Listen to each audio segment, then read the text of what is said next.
termasuk nggak sehat pendengaran ya, karena saking berisiknya takbir sampai nggak kedengeran sama diri kita gitu. Betul mumin kan Itu ya. kecuali boleh ya, kecuali boleh kalau yang begitu mah. Nah kalau seandainya Allah kita kayak sendiri aja nggak kedenger, berisik udah. Bagaimana? Sah, berarti gugur kewajiban kita. Yang jelas wajibu isma'uhu nafsahu, wajib pada saat takbir itu suara takbir kita itu terdengar oleh diri kita sendiri. Wajib sunnah kan ya. Iya. Wa in kana sahih wasami, kalau memang sahih dalam keadaan pendengarannya, wala arido min nahwil abdin, atau sahih pendengaran kita sempurna, cuma wala arido terhalang min nahwil abdin, seperti adanya receh, adanya ribut, labot ini bercanda, berarti walaupun tidak terdengar oleh kita, takbir kita itu tetap sah. Jadi ini ya, jadi ini takbir kita itu yang terdengar ya. Jadi kalau takbiratul ihram benar-benar Allah Akbar ya, seperti kasa iri ruknin kaulin, seperti lagi rukun-rukun yang bangsa ucapan ya. Rukun orang yang takbir Ratul ihram wajib terdengar oleh dirinya sendiri ya, apabila keadaan sunyi dan apabila keadaan enggak rame wajib terdengar. Tapi kalau keadaannya rame, keadaan terganggu dengan sesuatu, maka itu mah enggak apa-apa walaupun tidak terdengar. Bahkan kalau Allah berisik kan terdengar ya, enggak apa-apa, tetap sholat kita dihitung sah gitu ya. Dan juga di dalam sholat, dalam hitungan takbiratul ihram ini masya Allah ya, wa yutabaru, dan dihitung mandubun sunat al-qauli, di dalam mengucapkan tadi yang tadi Allahu Akbar supaya terdengar itu, di samping kita kasairi ruknin qaulin, kalau yang lain mah rukun-rukun yang qaul bagi si makmum atau yang menyendiri itu mah sunat muakkad, seperti ruku, seperti i'tidal, sujud, kecuali kitanya jadi imam beda lagi ya, karena ini yang dijalankan oleh baginda Rasulullah SAW. Wa yusannu, dan disunatkan pada saat mengucapkan kalimat takbiratul ihram zajmun ra'ihi, harus dibaca jazm. Kalau kata bahasa fikih, kalau kata bahasa ilmu nahwu harus dibaca jazm rohnya.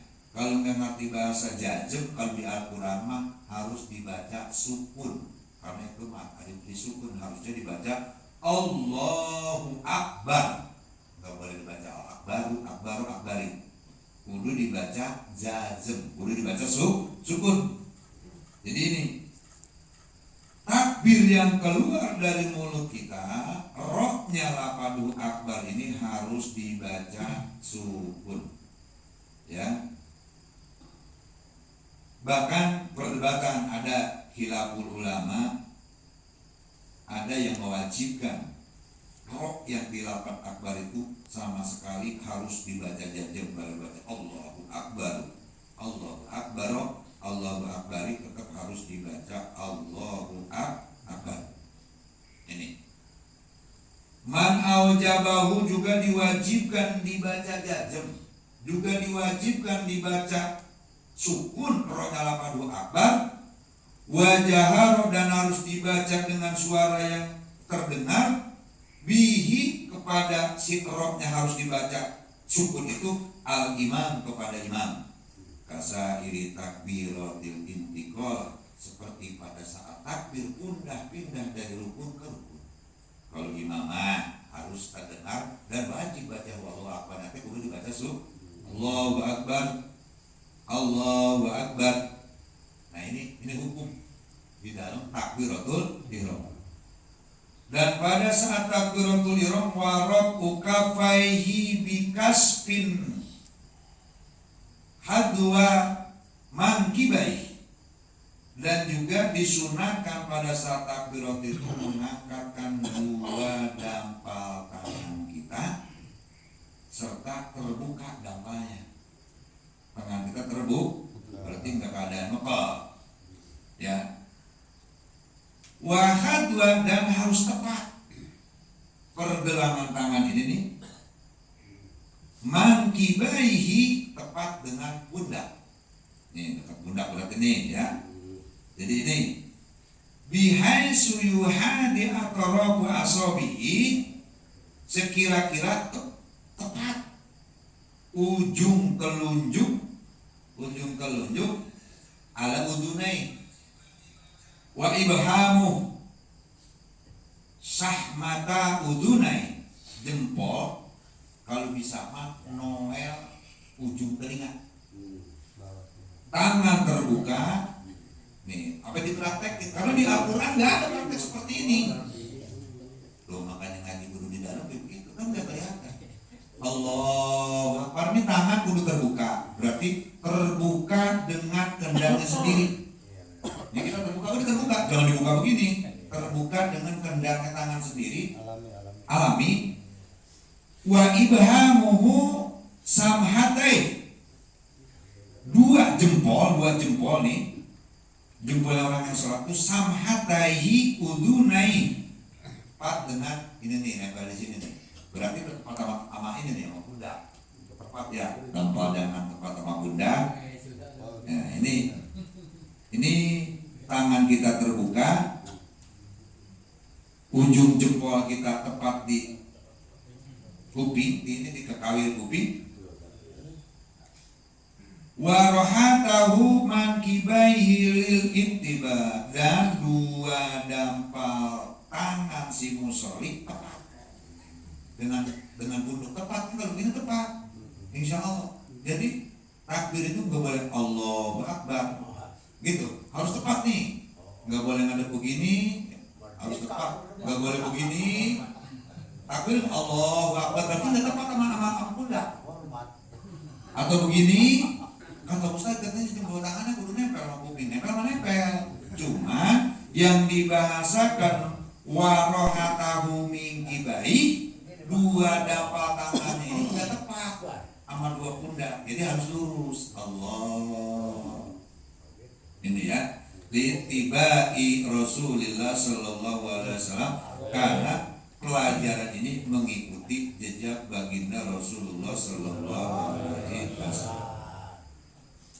Wahakadal kaifiyatu, dan bermula tingkah tusannu disunatkan ma'at taharrum, bagi orang yang sedang bertakbiratul ihram ini, bi ayu qarinahu, harus dibarengkan antara si orang yang sholat ini mengangkat tangan dengan ucapan takbiratul ihram dan disertai dengan niat di dalam hati. Tiga nih harus bareng semua, nggak boleh dikekeng.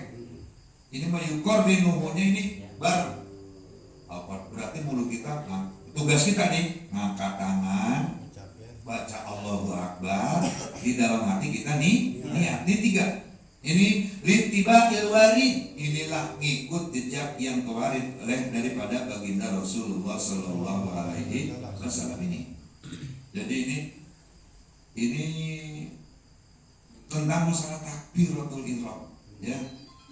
Jadi wa yunhiyahuma ma'an, semuanya kedua-duanya itu bareng. Dan juga yuqarrinuhu biyadihi, tangannya juga diangkat bareng. Tangannya juga diangkat bareng. Illa, kecuali dalam keadaan kita sedang apes. Illa jaza, umpama tangan yang sebelah kita lagi sakit, boleh sebelah. Ya habis kata hukum ini di sini begitu. Jadi bagi orang yang kuasa, bagi yang sehat, tangan boleh diangkat sebelah. Walaupun kita kedua-duanya punya tangan, terus tangan kita yang sebelah cuma bisanya sedekap doang nih, nggak apa-apa. Sebelah tangan sah. Gitu, ya.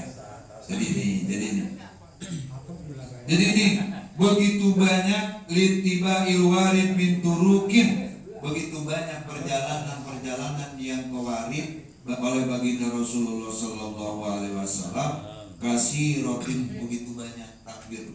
Di antaranya takbir takbir yang harus kita jalanin warok in minhu ay minar ruku.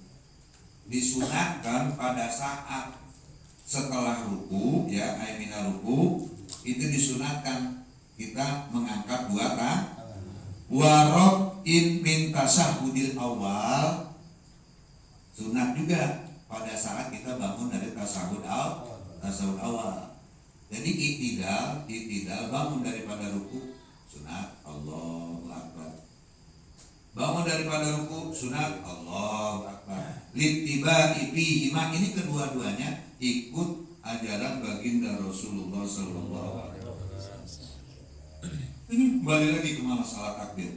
Wawaduha, dan menyimpan seseorang musolli yang sedang takbiratul ihram mengangkat dua tangan tadi, disimpan kedua tangannya tahta sodrihi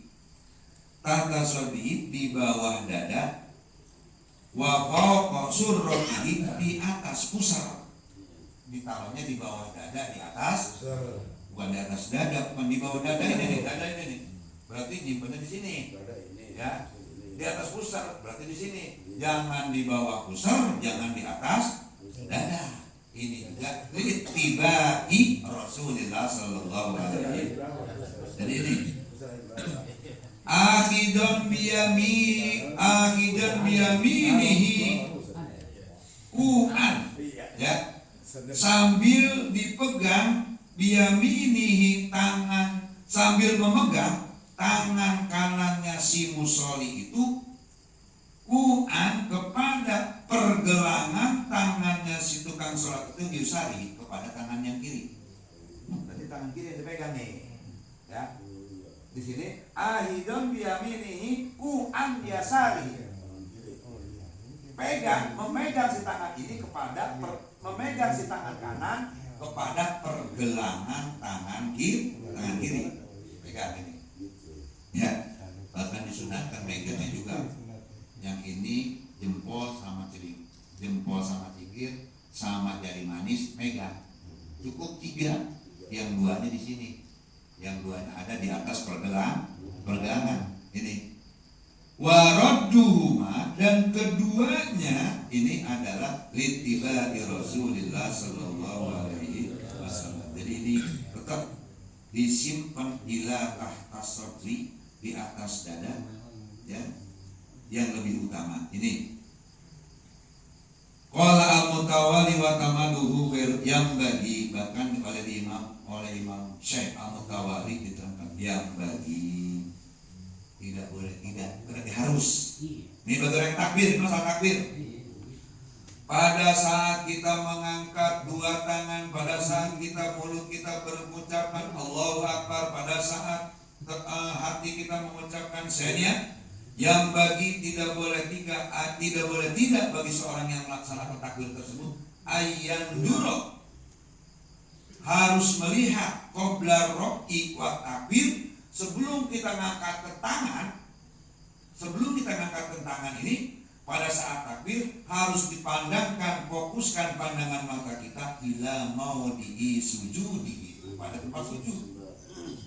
Mata kita fokuskan kepada tempat sujud. Duduk sedikit ke tempat sujud. Ini dilaksanakannya sebelum kita mengucapkan mengangkat tangan. Di sini yang bagi ayat duro qobla ro'i, diharuskan melihat sebelum kita mengangkat tangan pada saat takbir, pandangan mata kita ila maudhi'i sujudi, kepada tempat sujud. Wa yatruku rasahu qalilan summa yarfa'u. Ini disunatkan pada saat Allahu Akbar, pada saat Akbar sunat apa? Kepala kita ngangkat sedikit. Jadi sujud pada saat takbiratul ihram kita lupa sujud. Allahu Akbar, angkat sedikit pada saat kita sampai Allahu Akbar. Nah, itu. Jadi ini ya Mas, kali ini masalah takbiratul ihram prakteknya. Kalau kemarin di awal masalah takbiratul, masalah bacaannya. Kalimat Allah nomor 8 enggak boleh diduluin 8 akbar, Allahnya nomor 2. Enggak boleh antara salah 8 Allah dan 8 akbar ditambahin wawu. Allahu Akbar. Enggak boleh dilafal Allahu Akbar ditambahin waw, dilafal Allahnya seperti wallahu akbar. Itu kemarin, tapi sekarang ini prakteknya hati-hati ya. Makanya pada saat takbiratul ihram itu insya Allah, karena kita udah memasuki sholat. Ini udah masukin sholat. Allah. Jadi paham. Insya Allah paham ya. Dalam mulai takbir tadi itu kalau ada yang was-was, kalau ada Allah. Gaplok dari belakang. Kalau dia protes, protes nanti dan ngaji. Nah, berarti kalau dia udah tengok berarti batal. Ya. Begitu Allahu Akbar, kita tepak. Dia kan udah batal tuh. Allah Akbar. Allah. Masih belum benar juga. Allah tepak lagi. Lu apa sih? Udah takbir lagi. Nah, baru pertama apa maksudnya? Baru kita terangkan antara takbir yang ke satu mau nginjak kedua, yang kedua mau nginjak ketiga. Kalau belum pas harus diselang dengan yang membatalkan sholat. Ini mudah-mudahan jamaah sekalian, apa yang kita bahas pada malam ini insya Allah ini dapat guru kan takbiratul pertama kan tangan harus di sini, harus bergelangan. Kita kalau dari tahiyat awal kan harus angkat tangan dulu, Allahu Akbar. Apakah harus sama di sini juga? kalau bisa samain takbirnya. Kalau bisa nih ya. Kan ada yang di sini. Nih, ada yang bang, ada yang sami Allah. Iya, ini. Iya, sampai ya. Sami Allahu liman hamidah, itu sempurnanya. Bangun daripada tasawuf awal sempurnanya. Allahu Akbar sempurnanya. Takbirnya adalah takbiratul ihram. Samain ya. Namun nih di sini ya, Sunnatnya kita mengangkat tangan pada setiap rakaat. Ini di sini kan pada saat tasawuf awal. Tasawuf awal berarti kita habis berhenti. Ya berhenti. Nah kalau kita sholat 4 rakaat, masuk rakaat pertama, terus bagaimana masalah mas naik ke rakaat kedua, ada angkat tangan enggak? Nah di situ mah tergantung yang kita lakukan pada saat duduk antara dua sujud dan pada saat kita mau bangun kepada rakaat kedua. Nih kalau bapak kalau bapak ini bangun dari sujud. Bangun dari sujud ya. Dari sujud rakaat pertama. Sujud rakaat pertama teh langsung rakaat kedua teh Allahu Akbar. Enggak ada duduk sedetik-detik aja. Itu mah enggak sunat angkat tangan. Nah, kalau seandainya Bapak habis sujud rakaat pertama mau naik ke rakaat kedua, nah, duduk dulu. Ada duduk dulu tuh walaupun setengah detik sedikit. Nah, itu mah sunat angkat tangan. Sama angkat tangannya. Sama takbiratul ihram. Karena kita serius sedang menghadap Allah Subhanahu wa taala. Kalau nggak duduk dulu enggak apa-apa. Kalau nggak duduk dulu berarti udah sedang aja. Iya. Ya, Kita langsung bebas. dapat ganjaran sunat mengangkat tangan pada saat rakaat 1 ke rakaat kedua. Kalau rakaat dari rakaat pertama ke rakaat kedua, mengangkat tangan apabila kita ada jeda walaupun setengah detik dari sujud. Dari sujud kedua. Jadi ada Allah. Nah, duduk dulu. Bagaimana kalau saatnya langsung nggak disunatkan mengangkatkan dua tangan. Kalau tasawuf awal udah jelas-jelas karena duduknya juga bukan sebentar. Itu mah sunatnya sunat muakkad. Harus mah karena duduknya itu mah pada saat tasawuf awal bukan cuma sedetik. Jadi bahkan kita sempat membaca tahiyat sampai dengan membaca sholawat. Allahumma sholli ala sayyidina Muhammad wa ala ali sayyidina Muhammad. Khusus itu baca sampai Allahumma sholli ala sayyidina Muhammad wa ala ali sayyidina Muhammad bagi si imam. Nah bagaimana kalau seandainya kita jadi makmum, imam tahiyatnya lambat, Allahumma sholli ala sayyidina Muhammad wa ala ali sayyidina Muhammad, imam belum diri terusin, kama sholli ala sayyidina Ibrahim wa ala ali sayyidina Ibrahim, imam belum bangun juga, wa barik ala sayyidina, boleh kalau jadi makmum. Iya. Ya, jangan imam Allahumma sholli ala sayyidina Muhammad wa ala ali sayyidina Muhammad, imam belum diri juga, ayo kita ngelamun dulu. Konsentrasi dulu ya. Jadi kalau buat si imam, Kalau untuk tahiyat awal dibaca disunatkan sampai dengan membaca sholawat. Setelahnya assalamualaikum ayuhan nabi warahmatullahi wabarakatuh. Assalamualaikum warahmatullahi wabarakatuh. Terus kita tahiyat nunjuk. Terus Allahumma sholli ala Muhammad wa ala ali sayyidina Muhammad. Imamah langsung wajib diri. Kalau si makmum imamnya lama, udah terusin sebagaimana bacaan tahiyat kita, nggak apa-apa bagi si makmum. Paham insyaallah ya. Guru, Masalah sholat. mau nanya ini ya, mau nanya posisi rukun sholat yang ke-9 dan yang ke-10, posisinya di sebelah mana itu? Posisi rukun sholat yang rukun 9 dan juga rukun 10, itu posisinya sebelah mana gitu? Itu baru sampai kedua. Kalau itu nyampe kasarannya ke situ baru kedua. Bingung gitu. Jadi guru belum ini. Oh, itu sampai. Kali harus nyampe. Nyampe. Luar tema ini, luar tema. Ini Rom ya. Oh iya. Kedua. Sholat yang kedua. Semuanya rukun sholat itu 13. 13. Ini namanya 9 dan 10. Itu sampai. Sabar dulu, sabar. Insyaallah. Ya, pokoknya kita mudahkan aja kalau ini masalah sholat. Ya. Sama dia boleh terang. Iya supaya kita Soalnya yang 9 itu yang ada mengatakan tahiyat apa? Tahiyat awal, ada yang bukan gitu soalnya kurang. Iya, kita capek sholat dia diterima lagi. jadi ini mudah-mudahan insya Allah kalaupun hari ini kita baru belajar sholat terus sholat kita yang masa lalu banyak salah, jika kita masih mau belajar, insya Allah kesalahan kita diampuni oleh Allah Subhanahu Wa Taala. Insya Allah. Yang penting kita syaratnya mau belajar. Sholat kita kan yang dulu tak amburadul. Bahkan kita mau kalau sholat lagi sholat Allahu Akbar ada aja bocah nanya yang korek HP di mana Pak lu? Kita kadang-kadang bapak lu korek di mana? Kadang-kadang kita lagi sholatin nunjuk pakai mulut. Emang belum tahu? Padahal itu kan walaupun dengan isyarat itu diampuni oleh Allah Subhanahu Wa Taala kalau kita dalam keadaan belajar. Mudah-mudahan ya mas sekalian, insya Allah kita semuanya ada di dalam jalur yang diridhoi oleh Allah Subhanahu Wa Taala. Semoga kita semuanya diberikan istiqomah, berikan taufik hidayah, sehingga kita terus mencari jalan yang diridhoi oleh Allah Subhanahu Wa Taala, terutama memperbaiki di dalam masalah sholat. Semoga kita ada di dalam hidayah.